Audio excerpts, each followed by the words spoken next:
Fuzzy set, fuzzy logic, fuzzy system ഇതൊക്കെ repeated questions ആണ്. അതിൽ ഫസ്സി സെറ്റും ഫസ്സി ലോജിക്കും ബ്രീഫായിട്ട് ക്ലാസ്സിൽ പറഞ്ഞിട്ടുണ്ടായിരുന്നു. അത് ഇച്ചിരി കൂടി ഡിസ്ക്രൈബ് ചെയ്താണ് ഇതിൽ പറയുന്നത്. നിങ്ങളുടെ എല്ലാവരെങ്കിലും ഫോട്ടോ കോപ്പി ഉണ്ടല്ലോ, അപ്പോൾ അത് ആ ഫോട്ടോസ്റ്റാറ്റ് എടുത്ത് വെച്ചിട്ട് വേണം ഈ വീഡിയോ കേൾക്കാൻ. ഫസ്സിനെസ് എന്ന് പറഞ്ഞാൽ വേഗ്നെസ് ആണ്. അപ്പോൾ വേഗ്നെസ് കാരണം ഉണ്ടാകുന്ന അൺസെർട്ടനിറ്റിയെ ഡിസ്ക്രൈബ് ചെയ്യാൻ ഉപയോഗിക്കുന്ന സെറ്റ് തിയറിയാണ് ഫസ്സി സെറ്റ് തിയറി എന്ന് പറയുന്നത്. അപ്പോൾ ആ ഒരു പോയിന്റ് നിങ്ങൾക്ക് എഴുതണം. Fuzzy set theory is mathematical tool to handle uncertainty arising due to vagueness. ഉദാഹരണത്തിന് കമ്പ്യൂട്ടറിൽ നിങ്ങൾ പറയുകയാണ് understanding and recognising hand written characters. ഇപ്പോൾ എൻ്റെ ഹാൻഡ് റൈറ്റിംഗ് തന്നെ അത് കമ്പ്യൂട്ടർ വായിക്കുകയാണെങ്കിൽ എന്താണ് അതിന് കുറേയൊക്കെ ക്ലിയർ ആവത്തില്ല. അപ്പോൾ അത് തന്നെ എന്താണ് ഒരു ഫസ്സിനെസ് ഉണ്ട്. അപ്പോൾ വേഗമായിട്ടുള്ള കാര്യങ്ങൾ കമ്പ്യൂട്ടറിനെ പഠിപ്പിക്കാൻ ഉപയോഗിക്കുന്ന തിയറിയാണ് എന്ത് ഫസ്സി സെറ്റ് തിയറി. ഇനി ക്രിസ്പ് ലോജിക്കുണ്ട്, ഫസ്സി ലോജിക്കുണ്ട്. ക്രിസ്പ് ലോജിക്കാണ് നമ്മൾ ട്രൂ ഓർ ഫോൾസ് ആയിട്ട് ക്ലാസിഫൈ ചെയ്യാൻ പറ്റുന്ന ലോജിക്കാണ് ക്രിസ്പ് ലോജിക്ക്. ഇവിടുത്തെ ടെമ്പറേച്ചർ 30 ഡിഗ്രി സെൽഷ്യസ് ആണ് എന്ന് ഞാൻ പറഞ്ഞാൽ ഒന്നുകയാണ് അല്ലെങ്കിൽ ഉത്തരം അല്ല, അതാണ്. അപ്പോൾ 0 അല്ലെങ്കിൽ 1 ബൈനറി കോഡ് വെച്ച് റെപ്രസെൻറ്റ് ചെയ്യാൻ പറ്റുന്ന ലോജിക്കാണ് എന്ത് ക്രിസ്പ് ലോജിക്ക്. ഇനി ഫസ്സി ലോജിക്ക് എന്ന് പറഞ്ഞാൽ എന്താണ്? 0ക്കും 1നും ഇടയ്ക്കുള്ള ഏത് വാല്യൂ വേണോ എടുക്കാവുന്ന ലോജിക്കിനെയാണ് നമ്മൾ ഫസ്സി ലോജിക്ക് എന്ന് പറയുന്നത്. 0 ആവാം, 0.1 ആവും, 0.9 ആവും, 1 ആവാം. അതിലും കൂടുതലും പറ്റത്തില്ല, കുറവും പറ്റത്തില്ല. ഉദാഹരണം അമൽ എന്ന് പറഞ്ഞ അയാൾ ഹോണസ്റ്റ് ആണോ അല്ലയോ? അപ്പോൾ നിങ്ങൾക്കറിയാം ഹോണസ്റ്റ് ആണോ അല്ലയോ എന്ന് ചോദിച്ചാൽ എല്ലാവരും ഫുൾ ഓണസ്റ്റ് ആയിരിക്കത്തില്ല, കുറച്ചൊക്കെ ആയിരിക്കും ഹോണസ്റ്റ്. അപ്പോൾ ആ ഒരു എത്രയാണ് 0.9% മീൻസ് 0.9 ആണോ 0.3 ആണോ എന്നൊക്കെ പറയാം. അപ്പോൾ ഫസ്സി ലോജിക്കിൻ്റെ വാല്യൂസ് എങ്ങനെയായിരിക്കും? ബിറ്റ്വീൻ 0 ആൻഡ് 1 ആയിരിക്കും. അപ്പോൾ അതിനെ മൾട്ടി വാല്യൂഡ് ലോജിക്ക് എന്ന് പറയും.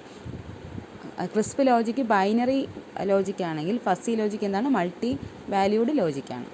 ഇനി ഫസ്സി സെറ്റിൻ്റെ ഡെഫിനേഷൻ നിങ്ങൾക്ക് അല്ലെങ്കിൽ 2 മാർക്ക് അല്ലെങ്കിൽ എസ് ഒരു പാർട്ടായിട്ട് വരാണ്ട് ഫസ്സി സെറ്റ്. അപ്പോൾ ഈ പറഞ്ഞ പോയിൻറ്റ്സ് ഈ പേജിലുള്ള അത്രയും പോയിൻറ്റ്സ് എഴുതി നല്ലതായിരിക്കും. ഫസ്സി സെറ്റ്സ് എന്ന് പറഞ്ഞാൽ എന്താണ്? Supports a flexible sense of membership of element to a set. ഇപ്പോൾ ഞാൻ പറഞ്ഞതുപോലെ തന്നെയാണ് ഫ്ലെക്സിബിൾ സെൻസ് ഓഫ് മെമ്പർഷിപ്പാണ് അത് സപ്പോർട്ട് ചെയ്യുന്നത്. എന്ന് പറഞ്ഞാൽ മെനി ഡിഗ്രി ഓഫ് മെമ്പർഷിപ്പ് 0യും 1ഉം അല്ല. സാധാരണ സെറ്റ് എങ്ങനെയായിരിക്കും? ഒന്നുകിൽ ആ എലമെൻറ്റ് ആ സെറ്റിലുണ്ട്. ഇപ്പോൾ സെറ്റ് 1, 2, 3 ഞാൻ പറഞ്ഞു കഴിഞ്ഞാൽ എന്താണ് 1ഉം 2ഉം 3 ആ സെറ്റിലുണ്ട്, അല്ലെങ്കിൽ ഇല്ല. പക്ഷേ ഫസ്സി സെറ്റിൽ അങ്ങനെയല്ല. ഒരു ആൾ തന്നെ ഇപ്പോൾ ഒരാൾ ഓണസ്റ്റ് ആണോ എന്ന് പറഞ്ഞായിരിക്കും നമ്മളൊരു സെറ്റ് ഉണ്ടാക്കുന്നത്. ആരൊക്കെയാണ് എത്ര ശതമാനം ഹോണസ്റ്റ്. അപ്പം 0.1% ഹോണസ്റ്റ് ആയിട്ടുള്ളവരും ഉണ്ട്, 0.9% ഹോണസ്റ്റ് ആയിട്ടുള്ളവരുണ്ട്. അപ്പോൾ ഫുള്ളി ഓണസ്റ്റ് എന്നൊരു സംഭവം അവിടെ ഇല്ല. എല്ലാം എന്താണ് ഫുള്ളി പാർട്ട്ലി എന്നൊക്കെ പറഞ്ഞ് മീൻസ് ഫുൾ 1ഉം 0യും വരാം, വന്നുകൂടായികയില്ല. പക്ഷേ ഇതിനിടയ്ക്കുള്ള മെമ്പേഴ്സും ഉണ്ട്. അപ്പോൾ ഫസ്സി സെറ്റ് തിയറി എന്താണ്? മെനി ഡിഗ്രി ഓഫ് മെമ്പർഷിപ്പാണ്. ഇനി മെമ്പർഷിപ്പ് എങ്ങനെയാണ് എഴുതുന്നത് നിങ്ങൾ ശ്രദ്ധിച്ചോണേ. ഫസ്സി സെറ്റ്സ് എപ്പോഴും എഴുതുമ്പം എക്ക് മുകളിൽ ഒരു ടിൽഡ് സിമ്പൽ ഇടും. ഇങ്ങനെ ചരിഞ്ഞൊരു കുഞ്ഞു വര പോലെ ഒരു സിമ്പൽ ഇടും എയുടെ മുകളിൽ. ഓക്കെ, നിങ്ങൾ ശ്രദ്ധിച്ചാൽ നിങ്ങൾക്ക് കാണാം. അപ്പോൾ ഫസ്സി സെറ്റ് എങ്ങനെയാണ് എപ്പോഴും റെപ്രസെൻറ്റ് ചെയ്യുന്നത്? എയുടെ മുകളിലൊരു സിമ്പൽ ഇടും. ഇനി അതിൻ്റെ മെമ്പർഷിപ്പ് ഫംഗ്ഷൻ ഉണ്ട് എല്ലാ സെറ്റിനും. ഫസ്സി സെറ്റ് പറയുമ്പോൾ എന്ത് പറയും? നമ്മൾ സാധാരണ സെറ്റിന് മെമ്പർഷിപ്പ് ഫംഗ്ഷനൊന്നുമില്ല, പക്ഷേ ഫസ്സി സെറ്റിന് ഒരു മെമ്പർഷിപ്പ് ഫംഗ്ഷൻ ഉണ്ട്. അതിനെ mu of A bar X എന്ന് എഴുതും. ഈ എക്സ് മോളിലല്ല കേട്ടോ, എക്സ് എയുടെ സൈഡിലുള്ള ബ്രാക്കറ്റിലാണേ. ഓക്കെ, അതാണ് അപ്പോൾ നിങ്ങൾ അടുത്ത പോയിന്റ് എഴുതേണ്ടതാണ് membership function is associated with fuzzy set A. ഇനി എന്താണ് മെമ്പർഷിപ്പ് ഫംഗ്ഷൻ ചെയ്യുന്നത്? Maps every element of the universe discourse to the interval 0, 1 എന്ന് പറഞ്ഞാൽ ഓരോ എലമെൻറ്റ് യൂണിവേഴ്സ് ഓഫ് ഡിസ്കോഴ്സ് എന്ന് പറഞ്ഞാൽ വേറെ ഒന്നുമില്ലടെ നമ്മൾ എന്താണ് യൂണിവേഴ്സൽ സെറ്റ് എന്നൊക്കെ പറയില്ല, അത് തന്നെയാണ് സംഭവം. ഒരു സെറ്റിലെ ഓരോ എലമെൻറ്റിനെ എന്ത് ചെയ്യും? 0 to 1 വരെയുള്ള ഓരോ വാല്യൂ ആയിട്ട് മാപ്പ് ചെയ്യും. നിങ്ങൾക്കറിയാം മാപ്പ് ചെയ്യുക എന്ന് പറഞ്ഞാൽ ഇപ്പോൾ എക്ക് 0.1 വാല്യൂ അടുത്ത കൊടുക്കുക, ബിക്കാണെങ്കിൽ 0.2 കൊടുക്കുക, അല്ലെങ്കിൽ x1 0.1 കൊടുക്കുക, x2 0.5 കൊടുക്കുക. അങ്ങനെ ഓരോ കോർഡിനേറ്റിനും വാല്യൂ എഴുതുന്നതിന് നമ്മൾ എന്ത് പറയുന്നത്? മാപ്പിംഗ് എന്ന് പറയുന്നത്. ഇവിടെ അതുപോലെ തന്നെയാണ്. അപ്പോൾ ആ മാപ്പിംഗ് ഈസ് റിട്ടേൺ ആസ് എന്നുള്ള ആ പോയിന്റ് നിങ്ങൾ എഴുതണം. ഫസ്സി സെറ്റ് ചോദിച്ചാൽ എഴുതേണ്ട കാര്യങ്ങളാണ്. If X is A universe of discourse and small X is A particular element of capital X, then fuzzy set A എങ്ങനെയാണ് ഡിഫൈൻ ചെയ്യുന്നത്? ഫസ്സി സെറ്റ് എന്ന് പറഞ്ഞാൽ എന്താണ്? അപ്പം കളക്ഷൻ ഓഫ് ഓർഡേർഡ് പെയേഴ്സ് ആയിട്ടാണ്. എന്താണ് എക്സ് എന്നുള്ളതായിരിക്കും ആദ്യം. രണ്ടാമത്തെ എന്താണ്? Membership function.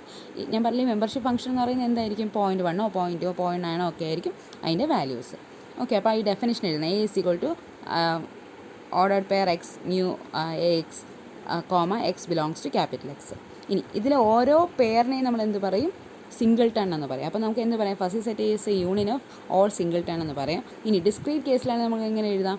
യൂണിയൻ എന്ന് പറയുമ്പോൾ എല്ലാം കൂടെ ചേർന്ന്, അപ്പോൾ sigma x belongs to capital X mu x i bar x i എന്ന് എഴുതാം. അത് കഴിഞ്ഞ് കണ്ടിന്യൂസ് കേസിലാണെങ്കിലോ x integral x mu A x means by x in continuous case എന്ന് എഴുതാം. ഓക്കെ, ഇനി എക്സാമ്പിൾ ഞാൻ ഇവിടെ കൊടുത്തിട്ടുണ്ട്. എക്സാമ്പിൾ എന്ന് പറഞ്ഞാൽ നിങ്ങൾക്ക് കാണാൻ പറ്റുമെന്ന് പറഞ്ഞുകൂടാ. എക്സ് എന്ന് പറഞ്ഞ സെറ്റിൽ 5 സ്റ്റുഡൻസ് ഉണ്ട്. സെറ്റ് ഓഫ് സ്റ്റുഡൻസ് ആണ് എക്സ്. ഇനി എ എന്ന് പറയുന്നതാണ് അവിടെ ഫസി സെറ്റ്. ഫസി സെറ്റ് അവിടെ എന്തിൻ്റെ ആണ്? ഓഫ് സ്മാർട്ട് എന്നുള്ള സംഭവത്തിൻ്റെ ഫസി സെറ്റാണ്. എ എന്ന് പറയുന്നത് എന്താണ്? ഇതിൽ എത്ര ശതമാനമാണ് സ്മാർട്ട് എന്നുള്ളതാണ് അവിടുത്തെ ഫസി ടേം. അപ്പോൾ സ്മാർട്ടാണ് അവിടുത്തെ ഫസി ടേം. ഇനി അങ്ങനെയാണെങ്കിൽ നമുക്ക് എങ്ങനെ എ എന്നുള്ള സെറ്റിനെ ഫസി സെറ്റ് എഴുതാം? അപ്പോൾ എന്താണ്? ആദ്യത്തെ സ്റ്റുഡൻറ്റ് എഴുതുക, എന്നിട്ട് എത്ര പെർസെൻറ്റേജ്. അപ്പം G1 അടുത്ത എന്താണ്? മെമ്പർഷിപ്പ് പെർസെൻറ്റേജ് അല്ല, സോറി, മെമ്പർഷിപ്പ് ഫംഗ്ഷൻ. അപ്പോൾ ഇങ്ങനെ എഴുതും G1 മ്യൂ ഓഫ് എക്സിൻ്റെ വരെ അവിടെ വന്നിരിക്കുന്ന വാല്യൂ എന്താണ്? 0.4. G2 കഴിഞ്ഞിട്ടുള്ള മ്യൂ ഓഫ് x2 എന്ന് പറയുന്നത് എന്താണ്? 0.9. അടുത്ത G3 എന്ന് പറഞ്ഞാൽ എന്താണ്? x3 ആണ്. x3 കഴിഞ്ഞിട്ടുള്ള മ്യൂ ഓഫ് x3യുടെ വാല്യൂ എന്താണ്? 1 ആണ്. G4ന് 0.8, G5ക്ക് 0.5. കണ്ടോ? അപ്പോൾ കണ്ടോ, സാധാരണ എന്ത് ചെയ്യും നമ്മൾ 1 2 3 4 എന്നൊക്കെ അല്ലേ എഴുതുന്നത്, അല്ലാതെ ഒരു ബ്രാക്കറ്റ് ഇട്ടല്ലല്ലോ. ഇതങ്ങനെയല്ല, ആ എലമെൻറ്റും അതിൻ്റെ മെമ്പർഷിപ്പ് ഫംഗ്ഷനും, അങ്ങനെ ഓരോ എലമെൻറ്റിനും അതിൻ്റെ ഫംഗ്ഷനും കൂടെ എഴുതും. അതിനെയാണ് നമ്മൾ എന്ത് പറയുന്നത്? ഫസി സെറ്റ് എന്ന് പറയുന്നത്. ഇനി ഫസി സെറ്റിന് മെമ്പർഷിപ്പ് ഫംഗ്ഷൻസ് ഡിസ്ക്രീറ്റോ കണ്ടിന്യൂസോ ആവാം, പലതരം ട്രയാങ്കുലർ ഷേപ്പ് ആവാം, ട്രപ്പിസോയിഡൽ ഫംഗ്ഷൻ ആവാം, കർവ്ഡ് ആവാം. നിങ്ങൾ അതിനെപ്പറ്റി ഒരു വരി എഴുതിയാൽ മതി. എന്നിട്ട് ഈ 2-3 പടം ഏതെങ്കിലും വരയ്ക്കുക. അടുത്ത ബേസിക് ഫസി സെറ്റ് ഓപ്പറേഷൻ എന്ന് പറഞ്ഞാൽ യൂണിയൻ ഓപ്പറേഷൻ ഉണ്ട്, ഇൻ്റർസെക്ഷൻ ഉണ്ട്, കോംപ്ലിമെൻ്റ് ഉണ്ട്, പ്രോഡക്റ്റ് ഓഫ് 2 ഫസി സെറ്റ്സ് ഉണ്ട്, ഇക്വാളിറ്റി ഉണ്ട്, product of a fuzzy set with crisp number ഉണ്ട്. പിന്നെ എന്താണ്? Power of a fuzzy set, അത് ഇമ്പോർട്ടൻ്റ് ആണ്. പവർ ഓഫ് ഫസി സെറ്റിൽ 2 കാര്യങ്ങൾ വരും. ആൽഫയുടെ വാല്യൂ 2 ആവുകയാണെങ്കിൽ നമ്മളതിനെ കോൺസെൻട്രേഷൻ എന്ന് പറയും. ആൽഫ എന്ന് പറഞ്ഞാൽ അതിൻ്റെ പവറാണ്. ആൽഫയുടെ വാല്യൂ ഹാഫ് ആവുകയാണെങ്കിൽ അതിനെ ഡൈലേഷൻ എന്ന് പറയും. ഓക്കെ, എന്ന് പറഞ്ഞാൽ സ്ക്വയർ എടുക്കുന്നതിന് കോൺസെൻട്രേഷൻ എന്നും റൂട്ട് എടുക്കുന്നതിന് ഡൈലേഷൻ എന്നും പറയും. പിന്നെ ഡിഫറൻസ് ഓഫ് 2 ഫസി സെറ്റ് എങ്ങനെ എഴുതാം, ഡിസ്റ്റിങ്ക്റ്റീവ് സം എങ്ങനെ എഴുതാം, ഇത്രയും കാര്യങ്ങളാണ് അതിലുള്ളത്. നിങ്ങൾ സാധാരണ സെറ്റ് ചെയ്യും പോലെ തന്നെയാണ്. നോക്കി, mu of A union B X എന്ന് പറഞ്ഞാൽ അങ്ങനെ ഫസി സെറ്റ് എയുടെയും ഫസി സെറ്റ് ബിയുടെയും യൂണിയൻ എടുക്കുക എന്ന് പറയുന്നതാണ് അതിൻ്റെ മാക്സിമം വാല്യൂ എടുക്കണം. അപ്പോൾ 0.9ഉം 0.4ഉം ആണ് വാല്യൂ എന്ന് വിചാരിച്ചോ. മ്യൂ ഓഫ് എക്സ് എന്ന് പറയുന്നത് 0.9 ആണ്. Mu of X B of X എന്ന് പറയുന്നത് 0.4 ആണെങ്കിൽ ഏതെടുക്കും? 0.9 എന്നുള്ള വാല്യൂ എടുക്കും. Mu of A union B. Intersection ആണെങ്കിൽ തിരിച്ചാണ്, മിനിമം വാല്യൂ എടുക്കും. അപ്പോൾ 0.9ഉം 0.4ഉം ആണ് 2 വാല്യൂസ് എങ്കിൽ 0.4 എടുത്ത് എഴുതും. ഇനി mu of A bar compliment എങ്ങനെ എഴുതും? 1 മൈനസ് മ്യൂ ഓഫ് എക്സ് എന്ന് വെച്ചാൽ മ്യൂ ഓഫ് എ എക്സിൻ്റെ വാല്യൂ എന്താണ്? 0.9 ആണെന്നുണ്ടെങ്കിൽ 1 മൈനസ് 0.1 എന്ന് വരും. ഓക്കെ, അതുപോലെ സാധാരണ ചെയ്യുന്ന പോലെയാണ്. അതുപോലെ പ്രോഡക്റ്റ് എടുക്കുന്നത് ജസ്റ്റ് പ്രോഡക്റ്റ് എടുക്കും. ഇക്വാളിറ്റി എന്ന് പറഞ്ഞാൽ 2, ഇപ്പോൾ 0.9 ഈക്വൽ ആണെങ്കിൽ കറക്റ്റാണ്. ഓരോ എലമെൻറ്റിൻ്റെയും വാല്യൂസ് ഈക്വൽ ആണെങ്കിൽ ഇക്വാളിറ്റി എന്ന് പറയും. പിന്നെ product of a fuzzy set with crisp number എന്ന് പറഞ്ഞാൽ ഏതെങ്കിലും ഒരു 0.3 അല്ലെങ്കിൽ 0.2 ഒക്കെ വെച്ച് നമുക്ക് മൾട്ടിപ്ലൈ ചെയ്യാൻ പറ്റും. അപ്പോഴും നമുക്ക് എന്ത് കിട്ടും? വീണ്ടും ഒരു ഫസി സെറ്റ് എഴുതാൻ പറ്റും. പിന്നെ power of a fuzzy set ഞാൻ ഓൾറെഡി പറഞ്ഞു. ഡിഫറൻസ് ബിറ്റ്വീൻ ഫസി സെറ്റ് ഞാൻ പറഞ്ഞു. സാധാരണ സെറ്റിന് നിങ്ങൾക്ക് എടുക്കാവുന്ന എല്ലാ സാധനവും ഇതിനും എടുക്കാം. ഒരുവിധം എല്ലാ കാര്യത്തിലും ഫസി സെറ്റിന് ഉപയോഗിക്കാം. പിന്നെ ചില കാര്യങ്ങൾ മാത്രം ബാധകമല്ല. ഫസി സെറ്റ് ഓപ്പറേഷൻ നമ്മൾ പറഞ്ഞു. അടുത്ത പറയുന്നത് പ്രോപ്പർട്ടീസാണ്. അത് നിങ്ങൾ ക്രിസ്പ് സെറ്റ്, സാധാരണ സെറ്റിൻ്റെ മിക്കവാറും എല്ലാ പ്രോപ്പർട്ടിയും ഒബേ ചെയ്യും. Commutativity, associativity, distributivity, idempotence. Idempotence പറഞ്ഞാൽ ആ സെറ്റിന് അതുമായിട്ട് യൂണിയൻ ചെയ്താലും അതുമായിട്ട് ഇൻ്റർസെക്ഷൻ ചെയ്താലും അതിനെ കിട്ടും. എ യൂണിയൻ എ ആണ്, എ ഇൻ്റർസെക്ഷൻ എ ആണ്. ഐഡൻറ്റിറ്റി നിങ്ങൾക്കറിയാം. ട്രാൻസിറ്റിവിറ്റി എന്ന് പറഞ്ഞാൽ എന്താണ്? സിയുടെ സബ്സെറ്റാണ് ബി, ബിയുടെ സബ്സെറ്റാണ് എ എങ്കിൽ നമുക്ക് അറിഞ്ഞൂടെ? എ എന്ന് പറയുന്നത് എന്താണ്? വീണ്ടും സിയുടെ സബ്സെറ്റ് ആയിരിക്കും. ഇൻവല്യൂഷൻ എന്ന് പറഞ്ഞാൽ അതിൻ്റെ കോംപ്ലിമെൻ്റ് എടുക്കുക, എന്നിട്ട് വീണ്ടും ഒരു കോംപ്ലിമെൻറ്റും കൂടി എടുത്താൽ എന്ത് കിട്ടും? ആ സെറ്റ് തന്നെ തിരിച്ചു കിട്ടും. ഡീമോർഗൻസിലോ നിങ്ങൾ സ്കൂളിലോട്ട് പഠിക്കുന്നതായിരിക്കും. എ ഇൻ്റർസെക്ഷൻ ബി എന്ന് പറഞ്ഞാൽ കോംപ്ലിമെൻ്റ് എന്ന് പറഞ്ഞാൽ A compliment union B compliment ആണ്.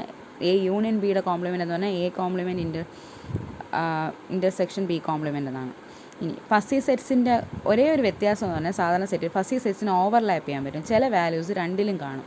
ഇങ്ങനെ മറ്റേ നിങ്ങൾ വിചാരിക്കാൻ പോലെ ഇൻ്റർസെക്ഷൻ അങ്ങനത്തെ സംഭവമല്ല, അല്ലാതെ തന്നെ ഒരു ഫുൾ വാല്യൂ അല്ലല്ലോ ഇത്. 0.9% അങ്ങനെയില്ല. അപ്പോൾ ഓവർലാപ്പിൻ്റെ പ്രശ്നം വരുന്നത് കൊണ്ട് എന്ത് പറ്റുമെന്ന് പറഞ്ഞാൽ എക്സ്ക്ലൂഡഡ് മിഡിൽ എന്ന് പറഞ്ഞ ലോ ഉണ്ട്, സാധാരണ സെറ്റിന് ആപ്ലിക്കബിൾ ആണ്. എന്ന് വെച്ചാൽ എ യൂണിയൻ എ കോംപ്ലിമെൻറ്റ് നമ്മൾ സാധാരണ സെറ്റിൻ്റെ കാര്യത്തിൽ ചെയ്താൽ ഫുൾ സെറ്റ് ചെയ്യും, യൂണിവേഴ്സൽ സെറ്റ് കിട്ടും. പക്ഷേ ഇവിടെ അങ്ങനെ കിട്ടില്ല.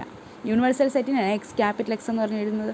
അതുപോലെ എ ഇൻ്റർസെക്ഷൻ എ കോംപ്ലിമെൻറ്റ് ഇട്ട് സാധാരണ സെറ്റിന് എന്ത് കിട്ടും? നമുക്ക് നൾ സെറ്റ് കിട്ടും. പക്ഷേ ഫസി സെറ്റിന് അത് നോട്ട് ഈക്വൽ ടു നൾ സെറ്റാണ്. അപ്പോൾ അത് രണ്ടും ആലോചിച്ചോണം. പിന്നെ ഫസി റിലേഷൻ എന്ന് പറഞ്ഞാൽ ഈസ് എ ഫസി സെറ്റ്, അതും ഒരു ഫസി സെറ്റ് തന്നെയാണ്. Defined on the Cartesian product of crisp set where the n tuples may have varying degrees of membership within the relation. The membership value indicates the strength of relation between the tuples. എന്ന് പറഞ്ഞാൽ ഒരു Cartesian പ്രോഡക്റ്റുമാണ് crisp സെറ്റിൽ തമ്മിൽ. എന്നിട്ട് ഈ സെറ്റുകൾ തമ്മിലുള്ള degree of മെമ്പർഷിപ്പാണ് കാണിക്കുന്ന ഒരു റിലേഷനെ നമ്മൾ എന്ത് പറയുന്നത്, ഫസ്സി റിലേഷൻ എന്ന് പറയുന്നത്. എക്സാമ്പിൾ എഴുതിയിട്ടുണ്ട്, നോക്കിയേ. Running nose, high temperature, shivering. ഇത് മൂന്ന് എന്തിൻ്റെയൊക്കെ ലക്ഷണമുണ്ട്? ടൈഫോയിഡിനും ഇത് ലക്ഷണമുണ്ട്, വൈറൽ ഫീവറിനും ഉണ്ട്, കോമൺ കോൾഡിനും ഉണ്ട്. അപ്പോൾ അവിടെ ഫസ്സി റിലേഷൻ എന്ന് പറഞ്ഞാൽ എങ്ങനെ ഡിഫൈൻ ചെയ്യണത്? X1 എന്ന് പറഞ്ഞാൽ അവിടെ സെറ്റ് ഓഫ് ഡിസീസും X2 എന്ന് പറഞ്ഞാൽ സെറ്റ് ഓഫ് സിംറ്റംസും. ഈ രണ്ട് ഫസ്സി സെറ്റ് തമ്മിലുള്ള എന്താണ് റിലേഷനാണ് നമ്മൾ പറയുന്നത് ഫസ്സി റിലേഷൻ. അപ്പോൾ അതെങ്ങനെ എഴുതും?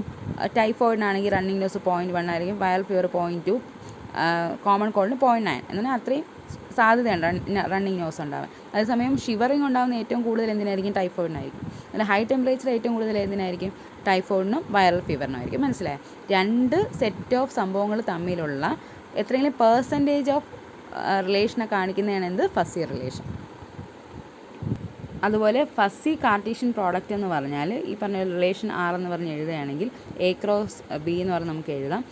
വേറെ A ബിലോങ്സ് ടു എക്സും B ബിലോങ്സ് ടു വൈയും ആണെങ്കിൽ ആറിൻ്റെ മെമ്പർഷിപ്പ് ഫംഗ്ഷൻ എന്ന് പറഞ്ഞാൽ നേരത്തെ പറഞ്ഞ പോലെ മ്യൂ ഓഫ് R XY എന്ന് പറയുന്നത് mu of A cross B എന്ന് പറഞ്ഞ് എഴുതും. വേറെ ഒന്നുമില്ല, രണ്ടെണ്ണത്തിനെയും മിനിമം വാല്യൂ ചെയ്ത് അത് എടുത്ത് എഴുതുന്നതിനാണെന്ന് പറയുന്നത് ഫസ്സി കാർട്ടീഷ്യൻ പ്രോഡക്റ്റ് എന്ന് പറയുന്നത്. ഇനി ഫസ്സി റിലേഷന് പോസിബിളാണ്. നേരത്തെ നമ്മൾ ഫസ്സി സെറ്റിൻ്റെ ഓപ്പറേഷൻ പറഞ്ഞു. ഇവിടെ ഫസ്സി റിലേഷൻ ഓപ്പറേഷൻസ് ഏതാണ്? യൂണിയൻ. നിങ്ങൾക്കറിയാം യൂണിയൻ എന്ന് പറഞ്ഞാൽ എന്താണ്? മാക്സിമം വാല്യൂ എഴുതും, രണ്ട് വാല്യൂ വന്നിട്ടുണ്ടെങ്കിൽ. ഇൻ്റർസെക്ഷൻ എന്ന് പറഞ്ഞാൽ എന്താണ്? മിനിമം വാല്യൂ എഴുതും. കോംപ്ലിമെൻ്റ് എന്ന് പറഞ്ഞാൽ പറയാം 1 മൈനസ് എഴുതും. ഇനി കോമ്പോസിഷൻ ഓഫ് റിലേഷൻ എന്ന് പറഞ്ഞാൽ R എന്ന് പറഞ്ഞ റിലേഷൻ നേരത്തെ നമ്മൾ X1 X2 പറഞ്ഞില്ലേ, അതുപോലെ ഇവിടെ എക്സും വൈക്കും ഇടയ്ക്ക് ഡിഫൈൻ ചെയ്തിട്ടുണ്ട്. അതുപോലെ S എന്നുള്ള റിലേഷൻ വൈക്കും ഇസഡിനും ഇടയ്ക്ക് ഡിഫൈൻ ചെയ്തിട്ടുണ്ട്.